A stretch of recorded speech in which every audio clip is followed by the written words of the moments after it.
makita nyo yung andar guys. So ma-andar siya, namamatay. O check natin yung RPM.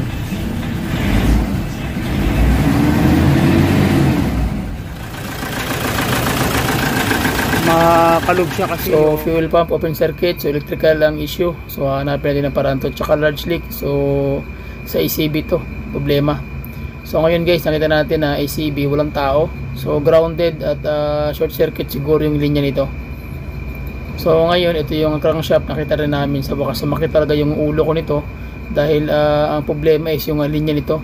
Ayan, kita nyo nasunog talaga kung hindi natin na baybay ng isa-isa, pero kailangan na buksan lahat ng wiring talagang. Okay, so ngayon test na natin yung yung lahat ng sa fuse box niya. So check natin yung natin, although hard trouble to, pero sa mga mga okay, so na-reading na natin guys yung mga voltahe. So lahat ng sensor din sa kanyang idle maandar na guys, pero yung wire natin nagawa na ng paraan guys. So ang gawin natin is test na lang natin. So far okay na yung andar ng makina, panalo.